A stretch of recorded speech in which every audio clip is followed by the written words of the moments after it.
What if a convicted serial rapist, the heir to a cosmetics fortune, found a legal backdoor to walk free?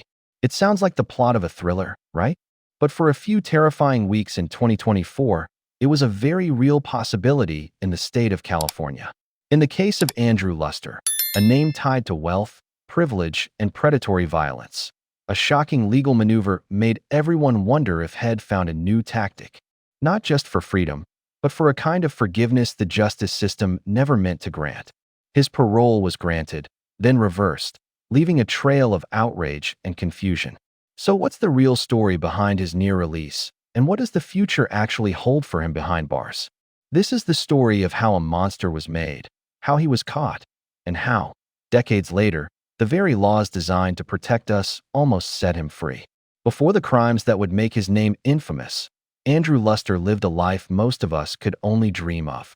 Born on December 15, 1963, he was the great-grandson of the legendary cosmetics magnate, Max Factor Sr. This wasn't just old money, it was Hollywood royalty. The Max Factor brand had defined the look of the silver screen's golden age, and that family name carried an aura of glamour and immense wealth. Luster was an heir to this fortune, a man who seemed to have been handed the world on a silver platter. He lived in a sprawling oceanfront home in Muscle Shoals, a wealthy corner of Ventura County, California. He drove luxury cars, surfed, and lived a life of leisure without a care in the world. To anyone looking in, he was a charismatic, if maybe a little aimless, guy, blessed with a famous name and the money to do whatever he pleased. He was in his 30s, a time when most people are building careers and families, but Luster seemed to be on a permanent vacation. But this gilded existence was a carefully built facade. The beach house, the parties, the easy charm. They were all tools for a trade far more sinister than anyone could have imagined. While he projected the image of a harmless playboy, Luster was hiding a dark and predatory secret. Behind the closed doors of his multi-million-dollar home, a different reality was taking shape. One built on drugs, deception, and the systematic violation of unsuspecting women.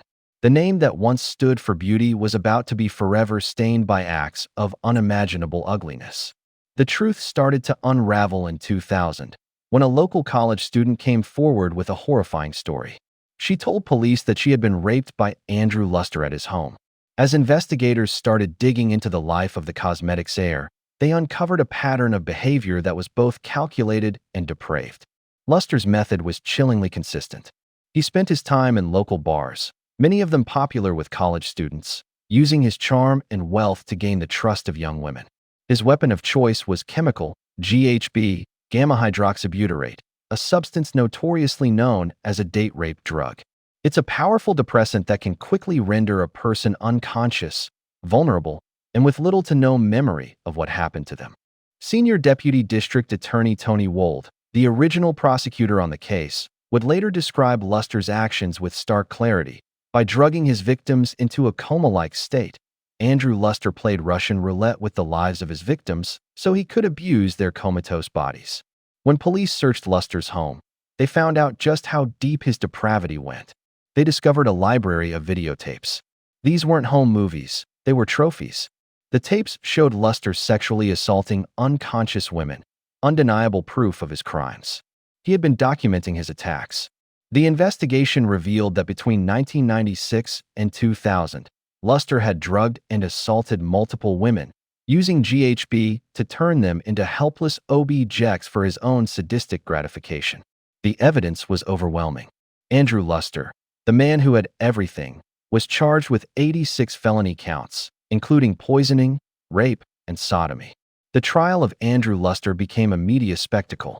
The mix of a famous family, huge wealth, and shocking videotaped evidence created a perfect storm of public fascination and revulsion.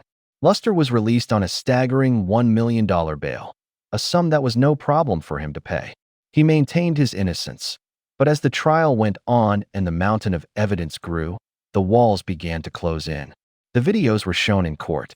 The victims' stories were heard. A conviction looked certain. Then, In December 2002, during a holiday break in the trial, Andrew Luster vanished.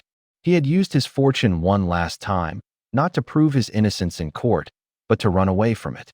He became a fugitive, his name landing on the FBI's most wanted list. While his lawyers had to continue the trial without him, Luster was starting a new life in Mexico, hoping his money could keep him one step ahead of the law forever. But the court system moved on without him. In January 2003, Luster was convicted in his absence on 86 out of 87 counts. His brazen escape had done nothing to change the facts. He was a convicted serial rapist. But what good is a conviction if the guy is nowhere to be found? For 6 months, Luster stayed on the run. His capture wouldn't come from traditional law enforcement, but from a man who would soon become a reality TV star, Dwayne "Dog" Chapman, the bounty hunter. Chapman and his team tracked Luster to Puerto Vallarta, Mexico. In a dramatic confrontation, they nabbed him, but their unorthodox methods got them briefly arrested by Mexican authorities. But despite the chaos, they got their man. Andrew Luster was extradited back to the United States in June 2003. His flight from justice was over. He returned to California not as a wealthy heir, but as a convicted felon, ready to start his sentence. The initial sentence reflected the sheer brutality of his crimes. Andrew Luster was sentenced to 124 years in state prison, a term that all but guaranteed he would die behind bars. For his victims, and for a public that had watched in horror, it felt like justice, though long delayed, had finally been served. It seemed like the legal system was declaring that no amount of money or privilege could save a man from facing accountability. Then, a decade later, came a stunning development. In April 2013, Ventura County Superior Court Judge Catherine Stoltz re-sentenced Andrew Luster, slashing his term from 124 years down to just 50. The decision was met with shock and outrage. The reason for the reduction came down to a legal argument about how sentences for multiple crimes were added up. While a 50-year sentence was still long, it cracked open a door that the original sentence had slammed shut. The chance, however small, that Andrew Luster could one day walk free. Even with this reduction, the sentence still required him to serve at least 85% of the time because of the harm he caused. The door to freedom was now open a crack, but it was still a long way off. Or so it seemed. The next major twist in this story didn't come from a judge or a lawyer. It came from the ballot box. In 2016, California voters passed Proposition 57, a ballot measure pushed by then-Governor Jerry Brown. The main goal was to reduce the state's dangerously overcrowded prisons by allowing earlier parole consideration for inmates convicted of nonviolent felonies. When promoting Prop 57, Governor Brown assured the public it was a well-balanced and thoughtful measure aimed only at truly nonviolent offenders. But there was a critical detail buried in the fine print. The proposition didn't create a new definition of violent crime. Instead, it just used a pre-existing and notoriously incomplete list in California's penal code. Critics at the time warned this was a dangerous oversight, pointing out that a lot of serious crimes, including the rape of an unconscious person, were not on that specific list. Their warnings became a grim reality in 2020. A California Supreme Court ruling confirmed this exact loophole. The court's decision meant that, for the purpose of parole under Prop 57, raping an unconscious or drugged person was not legally a violent felony. Suddenly, a whole group of dangerous predators, including Andrew Luster, whose entire method was to incapacitate his victims, were redefined by the law. They were now nonviolent offenders. This reclassification was a legal earthquake. It didn't change what they did, but it completely changed their path through the prison system. That 85% service requirement on Luster's sentence was now in question. He, and others like him, were now eligible for parole hearings far earlier than anyone ever intended. The loophole wasn't some clever tactic from Luster's defense team. It was an unintended consequence of a well-meaning but flawed law, a backdoor the justice system had accidentally left wide open. With this new legal classification in hand, Andrew Luster started pushing for his freedom. He was first denied parole in 2022, but the wheels of Prop 57 were just getting started. On August 8, 2024, a two-person parole panel met to hear his case again. Over the passionate objections of prosecutors and 3 of his survivors, who spoke at the hearing, the panel made a shocking decision. they granted Andrew Luster early parole. The news was a bombshell. Luster had served less than half of his already reduced 50-year sentence. The man the original prosecutor called one of the most dangerous rapists he had ever prosecuted was now on a path to be released. The reaction from the Ventura County District Attorney's Office was immediate and furious. DA Eric Nazarenko blasted the decision, arguing it was based on a huge misreading of the law and a failure to see the danger Luster still posed. "Our office stands firmly against the release of Andrew Luster," Nazarenko said publicly. "His heinous acts warrant a full and complete prison sentence." During his time in state prison, Luster has continued to minimize his conduct, and releasing him would be a grave injustice to the survivors and a threat to public safety. Nazarenko argued that the parole panel had made significant errors of fact. He pointed out that Luster, even after 2 decades in prison, refused to take full responsibility, often trying to downplay what he did and rewrite history. The DA's office argued he wasn't a rehabilitated man. He was the same dangerous sexual predator, just waiting for his next chance. The fight wasn't over. The parole grant wasn't final. It was a recommendation that would now go up for a full review. After the panel's stunning decision, District Attorney Eric Nazarenko and his team launched an all-out effort to stop Luster's release. They sent a detailed letter to the full 12-member board of parole hearings, outlining the significant errors of fact that led to the parole grant. Their argument was simple and powerful.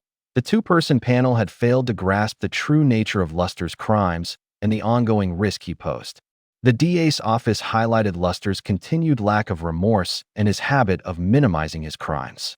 This wasn't just about a legal technicality. It was about whether a man who showed so little evidence of change should be released back into the community. The original prosecutor, Tony Wold, repeated his belief that Luster was still one of the most dangerous people he had ever put away.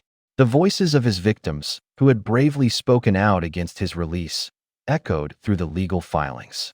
The public outcry was immense, and the pressure on the full board was intense. For 2 months, Andrew Luster's fate hung in the balance. Then, in October 2024, the full board of parole hearings delivered its verdict. They reversed the grant of parole. The board sided with the district attorney, agreeing there had been factual errors in the first decision. The glimmer of freedom that had so shockingly appeared for Luster was extinguished. The reversal was a huge victory for the prosecutors and, more importantly, for Luster's survivors. DA Nazarenko praised the decision, promising that his office would keep fighting to ensure Luster serves his full sentence. But he also issued a sobering warning. He stated, "Unfortunately, even if parole continues to be denied, Luster will be released from prison in approximately 2 years. It is the intention of the Ventura County District Attorney's Office to make sure the public is protected from him for as long as the law allows." The immediate crisis was over, but the clock was still ticking. The Andrew Luster case sent a shockwave through California's political and legal worlds. It exposed a glaring flaw in Proposition 57, a loophole so big that it nearly let a notorious serial rapist walk free. The public was outraged, and lawmakers were forced to act. The legislative response was swift and targeted. State Senator Marie Alvarado Gil, who had switched from the Democratic to the Republican Party on the very day Luster's parole was granted, had already introduced Senate Bill 268. The bill's purpose was direct: close the loophole. SB 268 would change the California Penal Code to officially add rape of an unconscious or intoxicated person to the list of violent felonies, making anyone convicted of those crimes ineligible for early parole under Prop 57. Senator Alvarado Gil stated, "No rape is less serious than the other. No law should tell a victim that what happened to them is not as significant as what happened to someone else." The bill got overwhelming bipartisan support, a rare moment of unity in a fractured political landscape. Just 23 days after Luster was granted parole, the bill passed the Senate with a unanimous 40-0 vote and was sent to Governor Gavin Newsom's desk. The passage of SB 268 was a direct result of the Luster parole debacle. It was a legislative admission that the critics of Prop 57 had been right all along. While the new law wouldn't apply retroactively to Luster himself, it slammed the door shut for any future offenders who might have tried to exploit the same technicality. The case served as a harsh lesson in unintended consequences, proving that even well-intentioned reforms can have dangerous, unforeseen outcomes. Even with the August 2024 parole grant reversed, the fight wasn't over. By law, Luster was scheduled for another parole hearing on April 29, 2025. Once again, the Ventura County DA's office prepared to oppose his release. Senior Deputy DA Anthony Wold, the original prosecutor, attended the hearing alongside Luster's 3 survivors to argue against his freedom. DA Eric Nazarenko repeated his position, stating, "Luster's statements to the parole board demonstrate that he remains unremorseful for his crimes and unworthy of parole." On April 29, 2025, in a move that surprised almost no one, the parole board rendered its decision. Parole was denied once again. The board noted that Luster still showed no genuine remorse or responsibility, confirming the DA's argument that he remained a significant public safety risk. And that brings us to where things stand today. The idea in this video's title, "A Tactic Change for Forgiveness," seems to be pure speculation, born from the chaos of the 2024 parole grant. There's no evidence that Andrew Luster is trying some new legal strategy for exoneration. His appeals were exhausted years ago because he became a fugitive. The public outrage shows that sentiment is still staunchly against him. His name isn't being cleared, it's being monitored. But the final chapter of Andrew Luster's time in prison is already written. Despite the repeated denials of early parole, his mandatory release date is set. Because of the combination of his 2013 sentence reduction and credit calculations under California law, Andrew Luster is scheduled to be released from prison on October 31, 2026. Barring any new crimes in prison, he will walk free on that date. The man originally sentenced to 124 years will be released after serving less than a quarter of that time.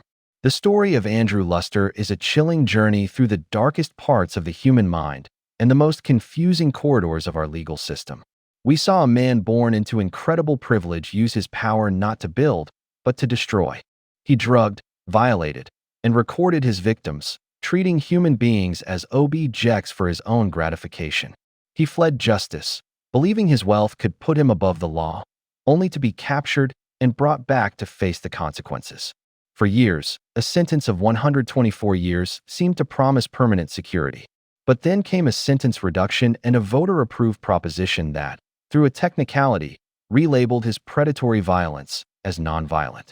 This led to the shocking events of 2024, where a parole panel nearly freed him, an outcome only stopped by the fierce opposition of prosecutors and the courage of his survivors. While legislative action has since closed that dangerous loophole for the future, it can't change the final date on Luster's file. In the end, there was no secret tactic for forgiveness. There was only a flawed law and a determined district attorney's office fighting to delay the inevitable. The justice system, in this case, has been a pendulum, swinging wildly between accountability and leniency. And so, we're left with a final, unsettling question. When a system designed to protect the public has a mandatory release date for a man described by prosecutors as an unremorseful and dangerous sexual predator, what does that say about the true meaning of justice? If you found this deep dive into a complex legal case compelling, please consider subscribing for more true crime and criminal justice stories. We also invite you to share your thoughts on this case in the comments below. How should the legal system balance prison reform with the need to protect the public from dangerous offenders?